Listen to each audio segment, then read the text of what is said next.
Hey, you there. Thank you for watching, and welcome to Forge Lines Forever. Today I have a 6v6 custom match here on the most amazing Neuroxis map generator. Let's go ahead and introduce our teams and our players. Starting off with Team 1 in the north, ending with Team 2 in the south.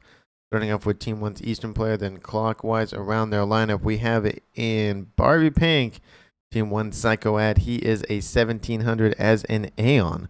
For this match to the south here, we have in Imperial Gray Yoji as a Cybran, as a 2000 rated player, the highest rated player on Team 1 and in the game overall. To his southwest, we have in Rust, Team 1's Vera Dustro AW. I'm going to call him Seta for short. He is a Seraphim, and he is an 1100. I very much butchered his name. I do apologize. To his west, we have Horse 12 as a Seraphim as well. He is a 1200, so 1212 there. And again, he is in Emerald Green. To his north in Chevy Crimson, we have the Aeon player of Suri. He is a 1400 for this match as a, again, in Chevy Crimson Aeon. And last but not least, here for Team 1 in the northwest corner of the map here, we have Astro Shub. He is a Seraphim. Lots of Seraphims here for Team 1. He is a 1400 in orange, the color orange. So for Team 1 side of the map, they have 3 Seraphim, 2 Aeon, 1 Cybran. Team 1 lacks UEF technology. Starting off with Team 2 southeastern player, then going, I'd say roughly counterclockwise around their lineup, we have, or at least west, we have in Ruby Red, Team 2's Solid Snake. He is a UEF for this match as a 1500. To his west, we have in Snow White another UEF here for Team 2. It is Fur. He is a 1600 in Snow White. To the northwest, we have in Stitch Blue Chap as a Cybran as an 1100. Continuing on westward, we have in Regal Purple Ilu. He is an Aeon for this match as a 1000 rated player. To the southwest, we have in Light Oak Tan Sui as a Cybran. He is a 1900. He is the highest rated player on Team 2. And last but not least, here for Team 2 in the southwest corner of the map, it's Velarone. He is a UEF for this match as a 1700 in lightish red pink. So for Team 2 side of the map, they have 3 UEF, 2 Cybrans, 1 Aeon. Team 2 lacks Seraphim tech. Team 1 lacks UEF tech.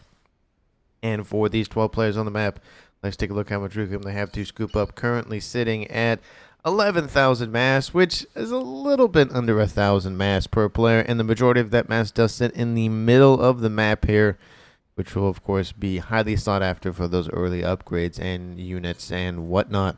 And in terms of the mech count, there really aren't that many mechs on the map in general. We have, I'd say, a Trimex position over here for Team 1, another Trimex over here to the north. And that's really about, I mean, I guess there's a twin mech right here. That's really about it. I'd say a couple other one-offs, nothing in the middle of the map. And of course, the design of the map is very interesting. If I remember correctly, there really is no way to get land units to the middle of the map besides having hover. So there is, of course, a distance build right here from Team 1.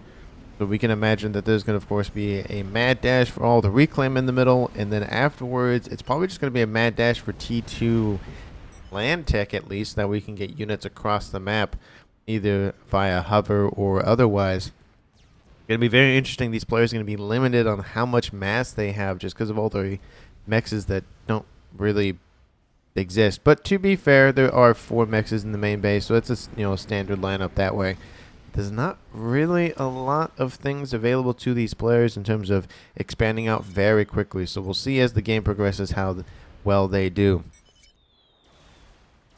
We are seeing that a couple of players from Team 1 have now traversed their way to the middle of the map here. That is, of course, Durley and Horse. There are a couple of facilities online for Team 2 Sweep, but they're going to be shoved away very quickly, I imagine. And, of course, there are more facilities for Team 1 on this eastern side. So Team 1 putting a lot of resources in the middle of the map, of course, going for that reclaim. They want to get those upgrades and those mexes online very, very quickly. It's going to be, of course, a just mad dash for T2, T3 mexes, and, of course, T2 land tech. We're seeing in the east, Calm sitting here for Solid Snake, just holding out, waiting on whatever. Is he going for an upgrade? He is going for an upgrade. That looks very weird under the water. It looks all red. Is that a new thing? Maybe it just looks different because he's building it under the water. I don't know. I feel like this looks different. Anyway.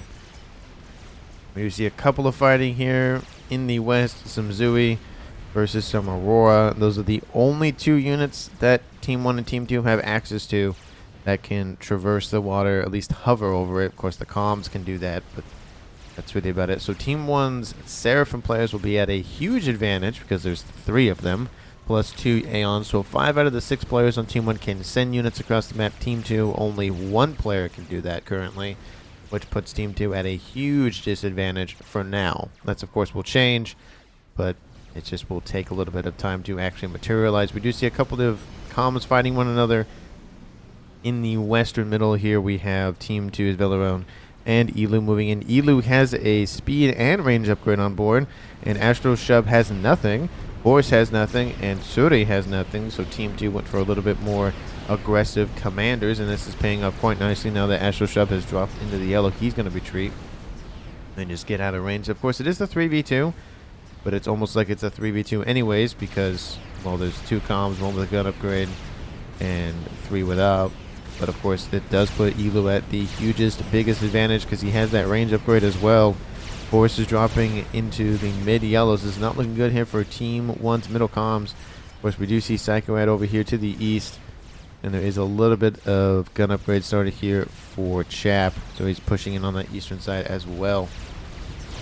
Astro Shrub drops in the mid-yellows, and Horse now back up into the red, back up into the yellow. He was in the red. And some interceptors fighting over top. So now Team 2 has claimed a decent chunk of the middle. But of course, it does put a big target on their backs now that they are running around. There's not really a lot of coverage besides this little pond right here. And in the west, we see some Aurora fighting some Zuis. We even seen some units, some Thams stack up. No, they cannot traverse. There's no way around that. They need a transport online to get them into the middle of the map. Unfortunately, that's really not going to work out in those Thams' favor. But hey, I think they kind of knew what they signed up for, kind of thing. And it looks like Team 2's comms are starting to push back a little bit. They don't want to get caught super close to these ACUs, excuse me, for going for upgrades. It looks like that's probably either Nano or Gun. I would assume Gun and then Nano, unless he really wants to wrap up hit points very quickly. I think that is going to be a Gun, and then Nano is started. Yep, Gun and Nano is going to be coming online here for Team 1's Astro Shub just to fight back. Couple of some T2 Tort Bombers coming in for Yoji's commander. He's hanging out in the water, and Team 2's Furfur does not like that, which means he has T2 air tech. And we might see, yep, another T2 air player as well for Velaron. So probably 1 air player for each slice of the map. So 4 air players, 2 for Team 1, 2 for Team 2. We do see a couple of bombers slowly just picking apart Suri's commander, who's dropped into the yellow. Looks like he's going to be perfectly fine. There are still some Zui inbound ripping apart Elu's base. He's lost all of his core mexes. That's really going to hurt his mass expansion. And again, we're already at 9 minutes, and it's, again, like I said, very slow to get up to, you know, high numbers, especially for, you know, a 6v6 game in terms of mass income. So the build-up is going to take a little bit longer than normal, but of course, it doesn't matter because we love to see players go at it like this. Chap versus Zeta. It is a Seraphim comm with gun versus a Cybern comm with gun, which means Team 1's Seraphim commander will be actually slightly at a disadvantage for the hit point count because Chap has a veterancy. But unfortunately, this might be just a murder-suicide, and if it is going to be a murder-suicide, is he just going to let him go? It doesn't really matter at this point because both comms are engaged, and there it goes. That is a murder-suicide here for Team 1, Team 2. Both teams lose 1 player. Solid Snake kills Zera. Oh, actually, Solid Snake got the actual kill for Sarah. That's disappointing for Chap. I feel like Chap deserves that kill. So I'm going to just award that post humorously to Chap because it was just a murder-suicide. So just one of those things. We have Navy online for Sui. Very interesting. He is a Cybern, so he can have his Salems walk across the land. And will that stay online long term? Maybe, maybe not. But of course, it is terribly close to the shoreline. There's not really a good space to put any Navy anyways. So we'll see how that works out. But in the west, another comm has been destroyed. It is Elu, actually by Control K. So nothing I would expect this early on. I don't really know. I would assume a connection upgrade, most likely. Not a connection upgrade, a connection issue. I don't see... Yeah, these are just... There's no conversations in chat, which means it's probably all happening in Teams... Not Teams chat, but Discord or something. I mean, they could be on a Microsoft Teams call. I highly doubt it. Because why would you use Teams for this kind of thing? Discord would be a lot better, but anyway. And now it is a 4v5 in favor of Team 2. Sorry, in Team 1, excuse me. Sometimes I keep thinking the western half is Team 1 and the eastern half is Team 2 for some reason, but the north and the south. Anyway, in the middle of the map, it does look like Astro Shub's recovering quite nicely. He's back up above 50%. Horse is going for his upgrades, going for his gun as well. But these comms are just stuck going for upgrades for a while, so they're kind of just neutered for the time. We do see in the west, Team 2's Velarone holding back against a couple more Zuri, getting veterancy, which is very nice, of course, for him because it gets him more hit points as the game progresses. In the east, couple of T2 units stacking up, and they just get Janus out of the land there. The Janus fighter will get shot down, but it did take a chunk of the forces out for Solid Snake to move in. Solid Snake poking his head in and out of the water. There are a couple of PD that he could easily target, but his comm isn't firing. There it goes. Don't know why he wasn't firing. Very strange, but maybe he just wanted the overcharge to go on the Cerberus PD there. We do see that all 5 of the commanders for Team 1 are in the middle of the map. We have 2 in the direct center, 1 over here, and 2 over here. Very interesting placement here. There's nothing covering this western side. I think they kind of feel that the western side's kind of fine because Team 2 has lost a player, and there's been a chunk of damage been delivered to that side of the map. Possibly, maybe they're just over there just to be over there.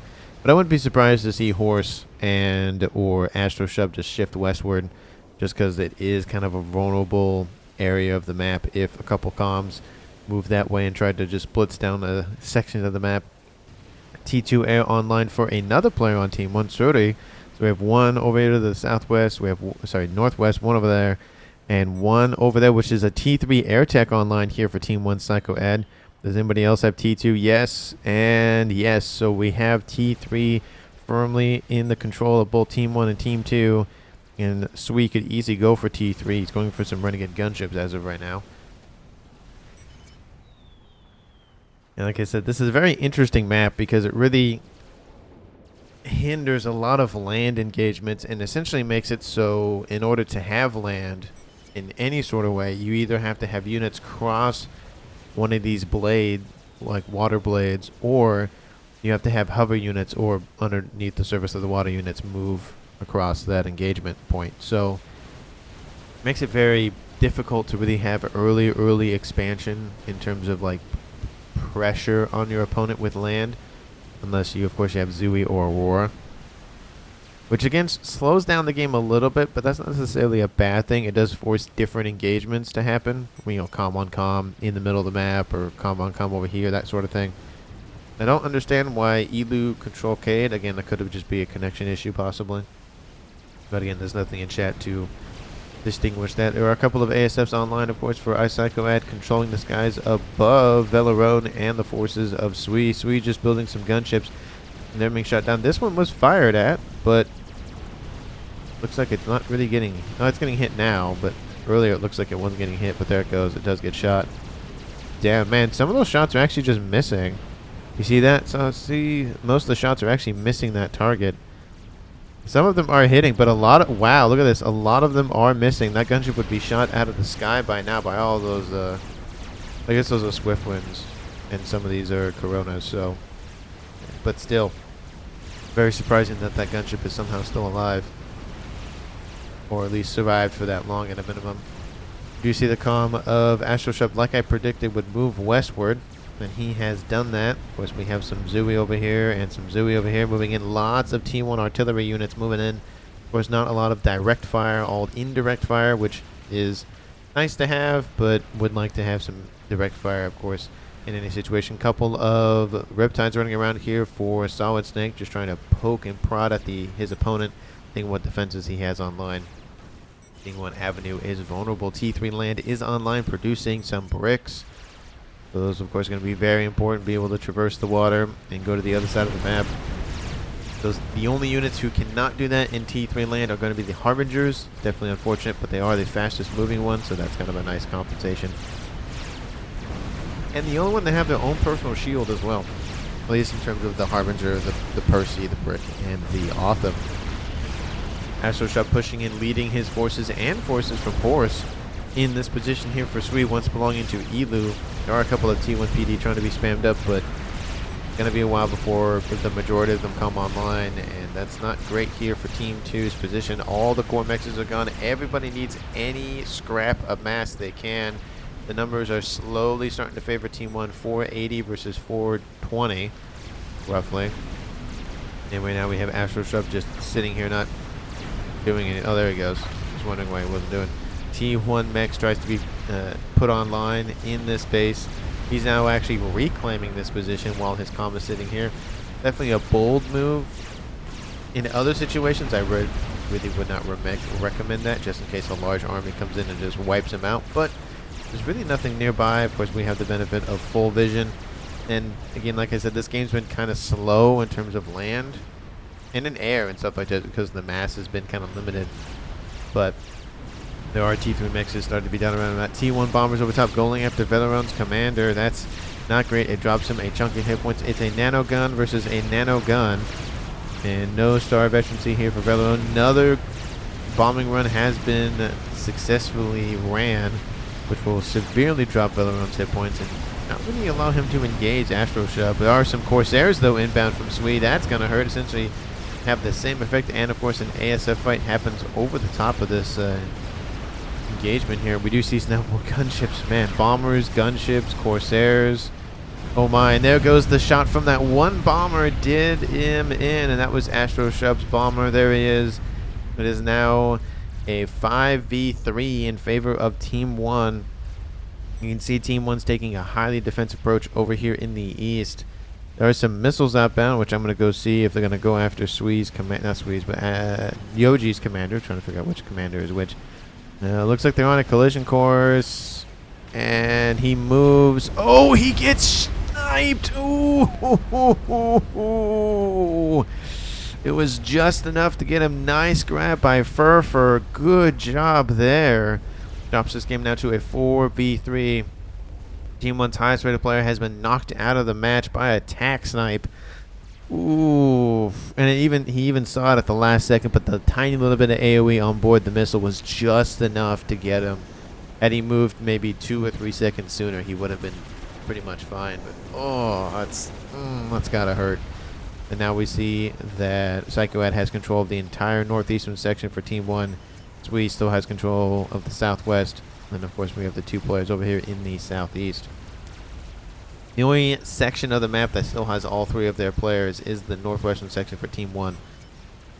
Do you see still Astroshop is pushing the advantage. The T2 air facility is under threat. There are Corsairs being built as quickly as possible, but the bombers are targeting the P-Gen to try to nullify the ability for Sui to not only produce anything, but produce mass as well. You knock out the power, you knock out a decent chunk of the mass. It's being not consumed, but collected, gathered, produced, whatever word you want to use for it. Astroshop is getting kind of blitzed down a little bit by these Corsairs. He is at 3-star veterancy, so 88 hit points a second regen. It's definitely a decent chunk, but he needs to be very careful because enough Corsairs will wipe him out. Or if they're just allowed to continuously bombing running him, then that's not great either. There are some flat cannons underneath there for Horse to assist as well. That's definitely a nice little benefit here. But there are still AFSS over here for... Oh, these are from Furfurs, excuse me. I thought these were from Team 1. Apologies. But here come the ones for Team 1's Psychoad, and they're going to go after the ones for Furfur. They immediately transferred over. Definitely not the best place to do that transition there, but they still have the better engagement nonetheless. Would not recommend transferring units over to somebody else in the middle of an engagement. Definitely would not recommend that. But now we see in the east, this entire position wiped out. The front line has been nullified. And now Team 1 has been forced to fall back to this position. There are 4 mexes, 2 mexes up here, and 2 more mexes up here taken offline. So the mass income still in favor of Team 1. at almost 700 mass income versus Team 2's 400. Team 1 has lost 2 players, being Yoji and Tostoro AW. I think I said his name mostly right the second time. And Team 2 has lost Velarone, Chap, and Elu. So it is a 4v3 in favor of Team 1. Let me know down in the comments who you think is going to currently win this game. Of course, if you haven't done so already, please hit that like button, subscribe to the channel. Of course, as always, thank you so very much for watching. I really, really, really do appreciate it. And share this video with your friends, your family, and your pets, because your pets deserve to watch quality content that is these wonderful games of Forge Alliance Forever. A couple of Team 1 PD try to hold off a brick. I don't think that's going to work out in his favor. Bomber gets taken out immediately right off the assembly line there. That's never good. There is a Valiant Destroyer online here for Team 2, Solid Snake. Will he go for the cruisers? And is that a cruiser? It is. It is. Look at that. It is a cruiser. For some reason I thought it was facing the other way, but it's facing north. That's going to be huge for starting to poke and prod at all of the defenses and force Team 1 to go full TMD coverage and then some. Because it is, well, they have zappers, so those are really good TMD, to be fair. In the west still, Team 1's Astro Shub continuing to pressure and hold this position. We do see one lonely little brick trying to just annoy Astro Shub as much as possible, and it does look like he's doing a decent job of pulling the comm away from the western base of Sui. Sui getting a bunch of PD online. He still has his T2 air facility still producing Corsairs, as his main facility back here is producing ASFs. And he's also going for some gunships, so there might be a snipe potential here on Astro Shub if he's not careful enough. He needs to get some more shields, need to get some more AA online to protect himself in that regard. I don't think tac missiles, tac missiles might be useful against this base, but there are already TMD here, so probably not. Does look like there are now some bricks emerging here to defend. We have the cruisers hanging off the coastline here, trying to shoot the comm of Astro Shub. I don't know what they're going. Maybe they're trying to go after the air facility, maybe, but I don't really know exactly what their goal was over there. Valiant Destroyer getting bombarded by some Restorers. Love to see those running around the map. They're not the best on air-to-ground weaponry, but they are really, really good at air-to-air engagements. A couple of these skyboxes, of course, being targeted. Now that those are mostly dealt with, the Restorers will be left alone. There are some ASFs sitting over here that will easily wipe out those Restorers, and now other ASFs here for Psychoat. Another small engagement here between the two air players, and it looks like both of them, well, it doesn't look like they're going to continue to fight, but some of them were wiped out one way or the other. But of course the cruisers add AA in the water, so Team 1 has to be careful of engagements over the water over there. And now we see a lonely little brick running around a host of Zui, and now we have Suri's commander chasing down the brick. Very, very interesting what's happening over there. And that's that same brick that just carved a path all the way through and just went, I'm just going to run around and be annoying. And that does work out from time to time and is very beneficial, especially if that takes up APM, resources, whatever it may be. We do see a couple of Ravagers online for Sui, so being able to at least hold back Team 1's advance quite nicely here. Nice little exclusion zone happening. I can see PD creeping starting to possibly occur at some point on this northern section and slowly kicking Astro Shub out of the water. In the east, Psycho Ad's commander has been spotted, uncovered, and that's a dead commander very, very quickly here. Nice snipe here by Sui. I thought he was going after Astro Shub, but he went after Psycho Ad. So that is the entire eastern section knocked out for Team 1. And now it is a tie game at 3v3. We do see those fighter bombers and gunships moving in to deal a decisive blow on the air grid to the northwest. Sorry, northeast, excuse me. We do see a couple of Restorers are online, and they're actually, they had more of them just in stock. But this base here for Team 1 is dead and gone pretty much. T3 facilities, P-Gens, T3 mexes, everything's being taken offline. And now we see the Restorers are like, nah, no. No. Go away. And now we see the gunships going after the air grid. Not a good thing. T3 P-Gens going down. It's really going to blow up that air grid quite nicely here. Reclaim order issued immediately to cover that P-Gen, but it doesn't get that one or that one. T3 air facility knocked offline. The headquarters is still fine for now, but unfortunately the power reserves for Shruti are probably really... Oh, actually, no, they're not that bad. They're only They're not knocked out as much as I thought they would be.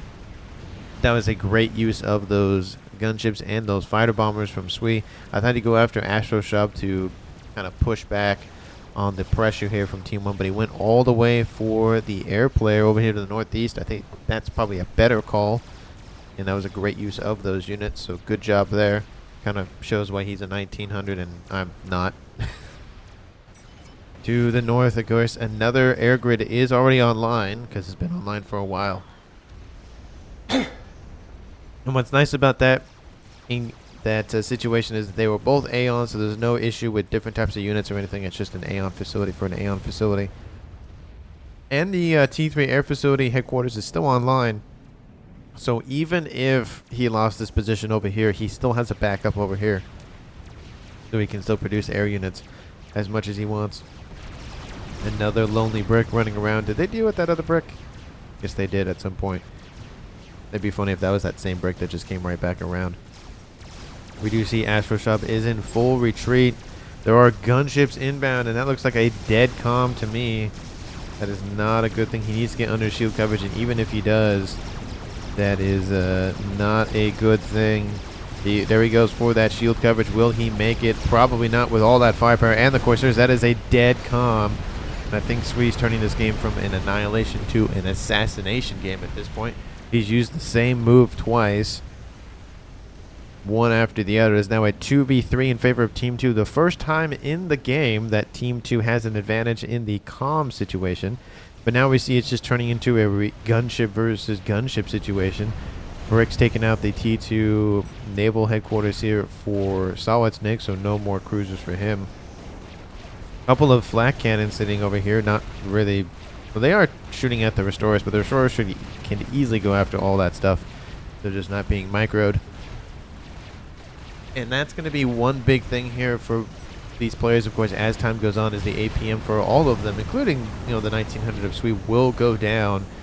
Of course, Sui's a little bit better at managing it, just the decline, the subcom brain, that sort of thing, but everybody's affected by it. It's just a thing. One of those, you know, as the players, quote-unquote, age in the game, you kind of start losing efficiency with a lot of things. It's just kind of how life works. But definitely needs some more ASFs to protect these gunships, because huge value is being knocked out of the sky by FAF. And it's not looking good. There are more restorers, of course, inbound to assist, but it's just a slaughter fest here. Even all these ASFs going down, they definitely paid for themselves and then some. Of course, Team 2 has 2 air players. Almost 3, technically, but at least 2. And Team 1 only has the 1 remaining, with a secondary one. Of course, that is Suri as well. And now that Astro Shub has been taken out. I mean, he does have a lot of mass available to him per second, though. We're talking about 700 mass per second. Team 2 total has 750. So Suri by himself is producing way more, not way more, but more mass than the entirety of Team 2. While Team 2 can split off and do different tasks, Suri could really spam something up quite quickly. Maybe he'll go for... Okay, well, I figured out what he's going for. He's like, well, a nuke will end it, so I'll just do that. That's one way to go. AA only to GC, says Psycho Ed. And what's this position over here? Chicken being established here by Suri as well. Wants to get a nice little T4 assault bot online. Try to, again, just keep Team 2 distracted. There are a couple of bricks running around. Autumn's assisting. There's already a Colossus online for Team 1 Suri, so now going into the Seraphim tech in terms of experimentals. T2 Navy online. Probably should have went for the Seraphim tech, because the Seraphims have the AA cruisers that also have missiles on board, attack missiles on. They're like mini attack missiles. They're not. I don't think they're as powerful as tactical missiles, but they fire them very quickly. But Team 2's Fervor has a nuke launcher online as well. Very interesting. This game is shifted from an air fight to a nuke fight, and that Apocalypse nuke launcher is almost done building. Of course, it has to be loaded, but I do love that there's a shield plan to build right next to it just to protect it from any sort of air engagements. At least something is better than nothing. Of course, it'd be better if it was next to a P-Gen to reduce the power consumption, but, you know, that's just me. Maybe it's just how the water looks, because that's the normal color right here, and then it transitions to red. So very interesting that somehow the water changes the color of the beam, which would explain why the comm of Solid Snake looked like it had a red circle around it, just because that's probably the way the color in the water works or something. Nuke, says Velarone. Yep, there's a nuke. Pigeon. I love the fact that the Pigeon's on this side and not this side, but of course it's assisting the power consumption of the shield. And they're building it as fast as possible. Looks like Sude's really running low on power. Ooh, that one Pigeon will help for sure. Once that's back online. There he goes. It'll be back online producing more restorers and ASFs. We have a brick over here just running around, some T3 mexes. It gets pinged again. This is one of those things where, yeah, it's not a lot of damage happening. Yeah, it's not a lot of units. But the thing is, it's just, hey, let's take out a T3 mex or 2 or 3 possibly. And it will get that T3 mex. It will not get all of the other ones, though. But it will get one of them, which definitely paid for itself. Lots of ASFs now running around for Suri. We see in the west, still the position is holding, even with the death of Astro Shub. Looks like Sui's taking more of a defensive approach, or more of a hands-off approach, I should say. Another nuke has been started by him as well, so we have 2 nukes, possibly for Team 2, 1 nuke for Team 1. No SMDs, question mark? No. And the answer to that question is no on the west, and no in the... No one's going for nukes for SMDs, really? Why would you not? Why you do this? There's a monkey almost half done here for Team 2. Stone Anger has been spotted by Team 1 as well. So they're going to possibly know about both nukes that are now done. SMDs need to be built immediately, at least in the base of Horse to protect the nuke up here. Because the nuke over on the western side could clip that one in the base to the west. So you need an SMD over there at some point as well. But the main base of these 2 players need to be protected at all costs, where 1 nuke and 2 nukes will be the end of it. Nuke being heavily loaded here by Suri. How's the nuke being loaded over here?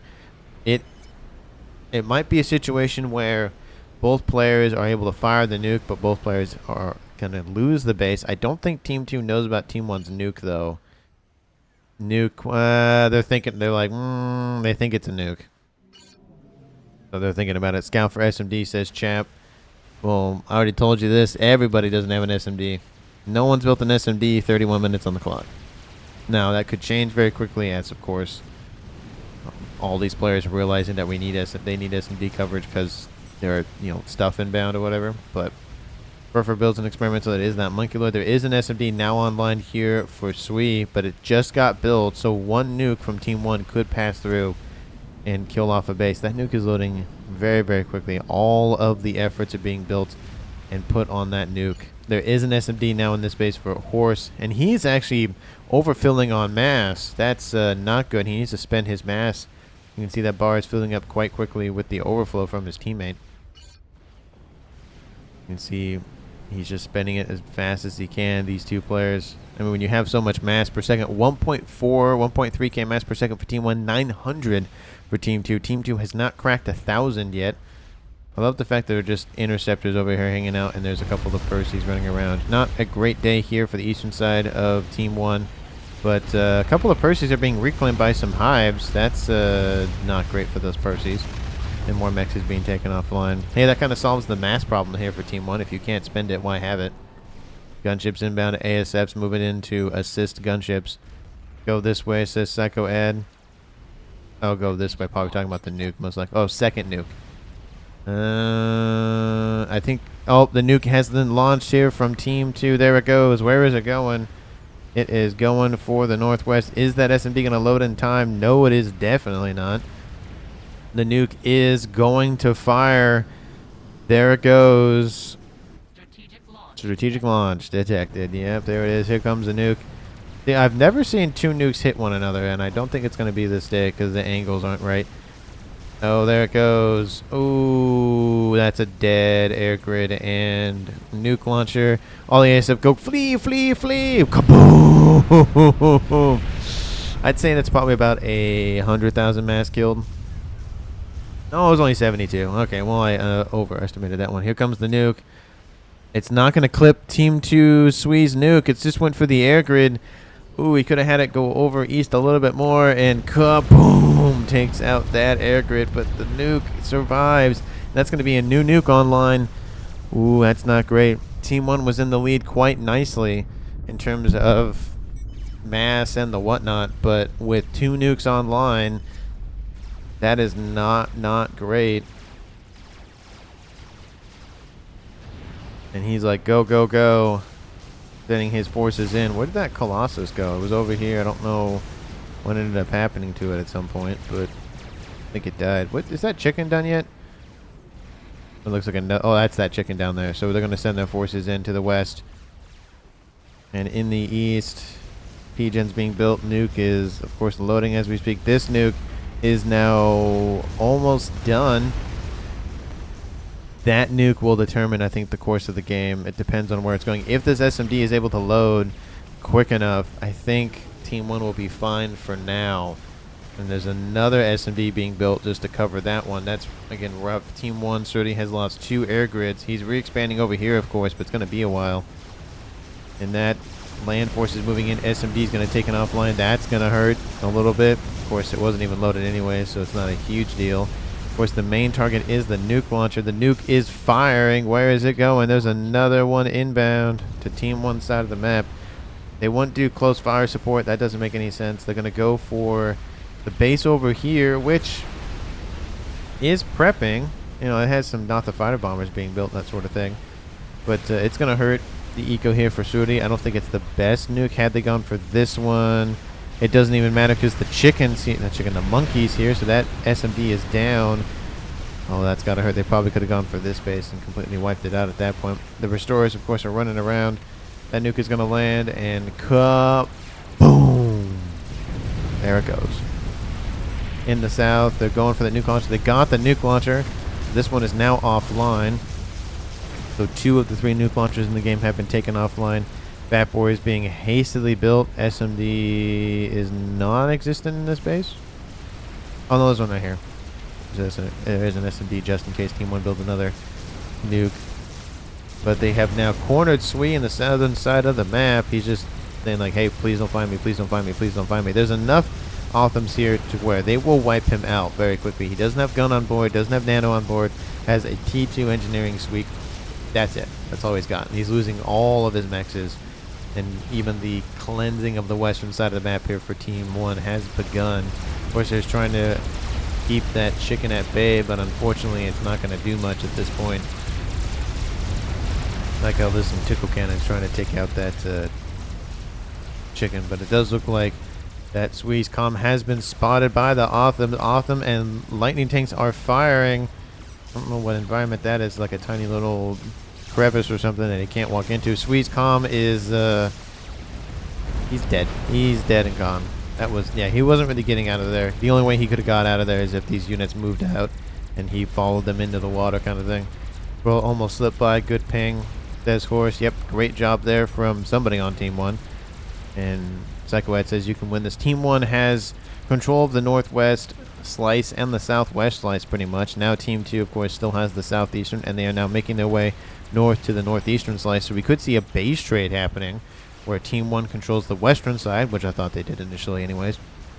And Team 2 controls the eastern side, of course, which I thought they did originally anyways. Just because I thought that's how they divided the players up, but it's the north and the south. Anyway, a couple of units land on the shoreline here from Solid Snake, of course, ripping apart the rest of this base here for Horse. Horse has not felt great. SMD still online. That's nice to see. It's not loaded, so that's not good for Team 1. And that nuke launcher here for Team 2 is almost loaded once again. We've had 3 successful nuke launches and landings. And in the west, everything is gone from Sui. It's all dead and gone. Nothing got transferred over. And gunships coming in to assist, taking out all those Percies. The base will survive for the most part. It'll still be battered and bruised a little bit. Looks like they're trying to take out the T3 land headquarters, looks like. Yep, that is the target. They probably will actually get it. It's going to be close. But yeah, the air-to-ground weapons on board the restorers aren't great. So those Percies will take out that headquarters. There it goes. And it's not the worst thing on the planet, but it definitely hurts, of course, because now they have to build a new one to build T3 units. Nuke is outbound, and it's going for this little chunk right here. I don't know where it's going. I wouldn't go for that. That would be worth it. And it is going to go for right here. A couple of units going to die on their way to wherever they're going. Omni going to go down. Kaboom! Takes out a P-Gen as well. Not the best placed nuke. They could have gone after the SMD that was being built. Obviously, the Colossus next door would have been a nice grab as well. And there's no point going to the northeastern side because Team 2 already has that under control.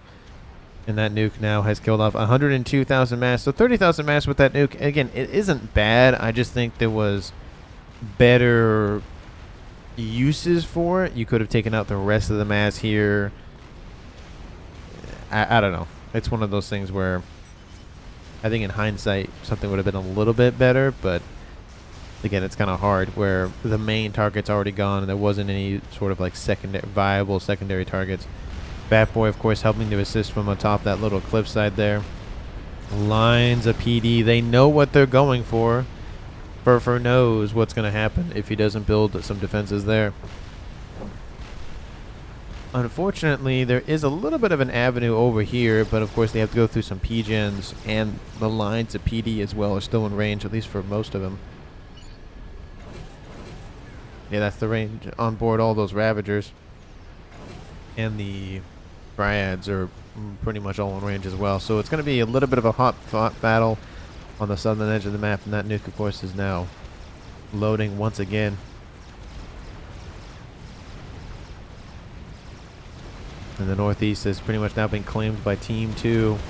And the mass incomes are now not shifted still, but look at that division. Team 1 at 800 mass per second, Team 2 670. They've caught up quite nicely, just partially due to the fact that, well, that could have been some power consumption nonsense that happened there. Yeah, it looks like there's some power issues. But anyway, it's just the fact that Team 2 has caught up quite nicely in that department. There are some cruisers in the water to protect against any sort of air raids. Would like to see the Seraphim ones, but at this point it doesn't really matter. I go ahead saying Omni. Hey, you need an Omni online. Yep, because they lost their old one to that nuke. I do, of course, really appreciate and applaud Psycho Ad for continuing to help his team even after death. He still believes in them. He's still cheering them on. He's helping them say, hey, you're missing this. Hey, watch out for this. That sort of thing. He might have been the one that was pinging on Swee's commander. I could have probably tried to look, but in the moment, it's not. I don't think about those things. But Psycho Ad saying, hey, you need an SMD here. Yeah, you do. It's not going to cover it, to be fair. I don't know if it's... He has enough time, because I think the next nuke is going to go for that base. Not enough time to build and load. He's going for satellites as well. So Team 2 Southeastern players, they are pretty much covered in the SMD department, going for more Fat Boys. They do have some Cybran tech available to them, but it's mainly UEF. Everything else has been ripped from them, and now more and more units traversing the map. There's a Crab over here as well, and a Fat Boy moving in to assist. Team 1 desperately needs more defenses. This defensive position over here is kind of lacking in the everything. 90,000 mass to reclaim Mega, the Psycho Ad. So again, trying to help out as much as you can. Say, hey, there's a thing here. Hey, there's a thing here. Hey, there's a thing here. Of course, we have some Percys pointing at a couple of units in the water. There's a chicken over here as well. Sorry, excuse me. There are 2 chickens over here for Team 1 Suri. We have a bunch of PD being built over here to defend against the incoming Percy threat. I don't think that's going to be enough, but it'll definitely help for sure. We have a T3 P-Gen being built just to protect some more power investments. And those PDs are now firing on one target. Love to see that. Concentrate their fire on the nearest Star Destroyer, I guess. Or in this case, it's the Percy. Oh, sorry, Starship, not Star Destroyer.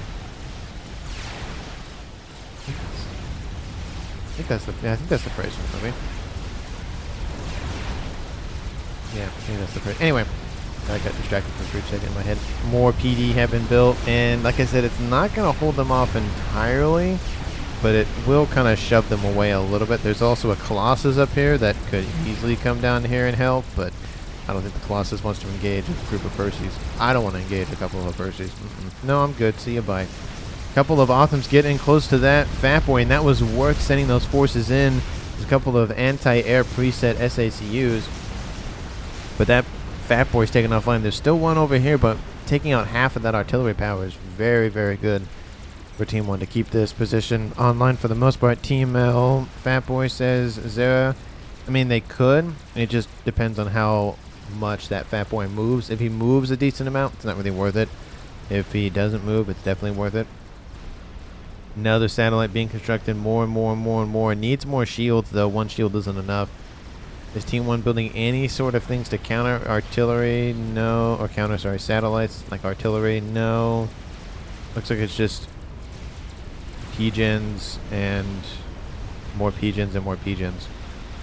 Percy's running around this Colossus. Colossus is slowly whittling away all of those Percys. There's still a little bit more of them to remain, and there's more units being sent all the time. Team 2 is just sending full invasion forces, and the ASFs are just sitting in the middle of the map at this point. And Team 1 is losing ground in the west. It's not looking good for Team 1. It looked like Team 1 had this in the bag with the mass income, with the land invasions, but Team 2 came back with a vengeance and just shoved it in front of their faces like, nope, we will not go quietly into the night. I guess in the day, technically, because this is all lit up. I can't think of any map that technically it's set at night. It's all set at day. I guess because it's easier to see is probably what it is. I love how there's just an aircraft carrier sitting in a tiny pond. Big boat, small pond kind of strategy here. Fatboy down here continuing to pressure. This position is not tenable long term. That T3 land headquarters is going to take it offline once again, but there is a backup over here to be fair, so pretty much good to have that. SMD is the one that's being targeted, so that's going to be the main focus of Team 2's aggression, at least in the satellite game. 3 experimentals sitting over here. They really need to send something in, kind of a last-ditch effort. At least take everything else out over here on this eastern side. Just relieve that pressure, because it's going to take a while to walk the way of the map. They could try to traverse this middle section here, but again, it's going to take a while. Nuke is almost loaded, but it's been on the slow track. They are assisting it, and of course there's more assistance going for the satellites. And this game could be won by Novak satellites. That is something that could be occurring. And now we have a missile ship online here for Team 1 shooting, and that Fatboy is not moving. Now the missiles on board are not very damaging, but they fire incredibly fast and quickly, and a lot of them. So it's going to take a couple more ships, I think, to really chew through the shields, at least effective enough. But it does look like the Fatboy is now moving, so that's really going to put a hamper on that strategy there. The northeastern section has now been officially claimed by Team 2, and Furfur builds another experimental. It is another satellite. I know it is, because that's what he's been building.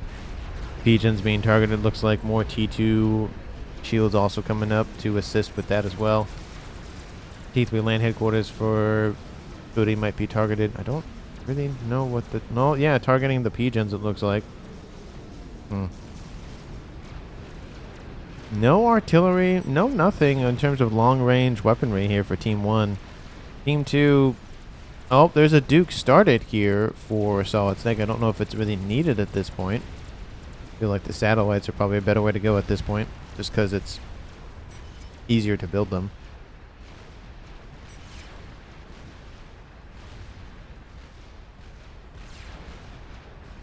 More... Is that the same missile ship? That's the same missile ship. Okay, it just fires... So, oh, no, there's 2 missile ships. Never mind.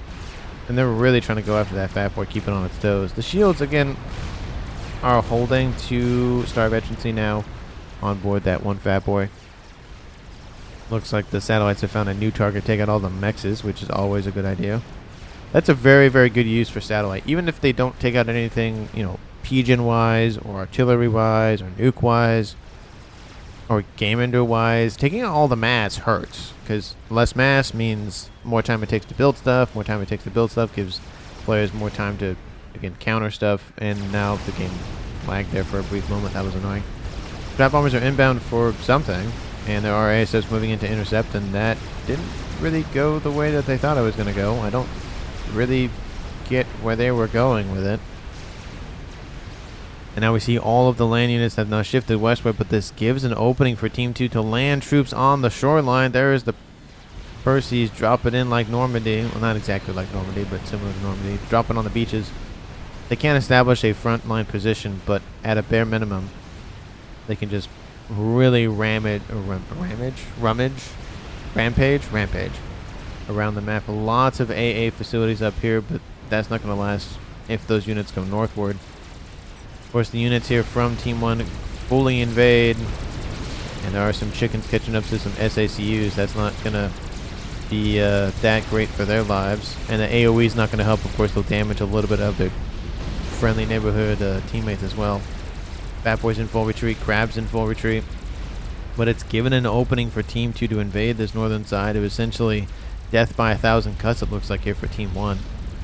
There is no amount of forces nearby to really assist with this. There are T2 shields going up. There is a Colossus under construction, but it's not close to being done at this point.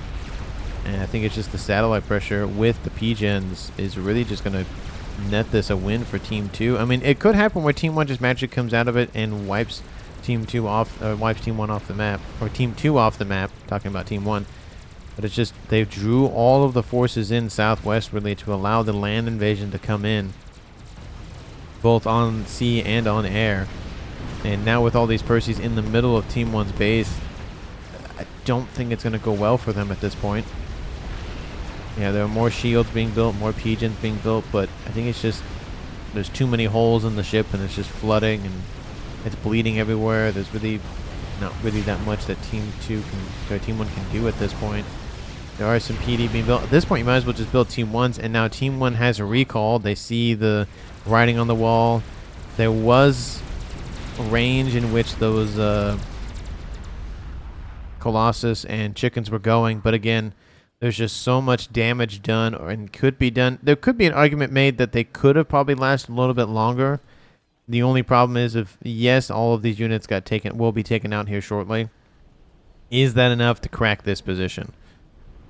That's the only thing. If Team 1 still played the game a little bit longer, and taken out the crab, and then shifted all their forces eastward, would that have been enough to take out the nuke?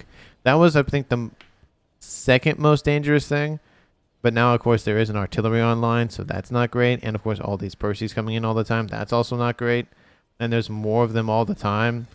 I just think Team 1 just didn't have enough defenses or units available to them to run around and defend and attack and that sort of thing. So that is the game here, folks. Team 2 pulls it out at 47 minutes and 32 seconds on the clock. Let me know down in the comments what you felt about the match. Of course, if you haven't done so already, please like the video and subscribe to the channel. And MVPs for me, I mean, I guess the two remaining players from Team 2 did, not guess, but they did a very, very good job. I can't really say one player did that much better than the other one. I think they did what they did in the game. They did very well. I just don't think there was one bright shining star kind of thing. They were all like shining very brightly, evenly kind of thing. But again, thank you so much for watching. I really do appreciate it. Let me know who you would pick for MVP. But I will give a shout out though to Psycho Ad. Even though his team didn't win, he still continued to assist with the death beyond the grave, that help beyond the grave kind of thing. So just a shout out to him, saying thank you. I appreciate seeing those in these games, and I encourage everyone to do so, because it can make a difference in winning or losing the game. I mean, to be fair, Swee got taken out because of the pings. Don't know if that was Psycho Ad or not, but I don't think that was anybody on Team 1 alive at that point. At least I don't think so. But anyway, thanks so much for watching. I really do appreciate it. I will see all of you in the next one.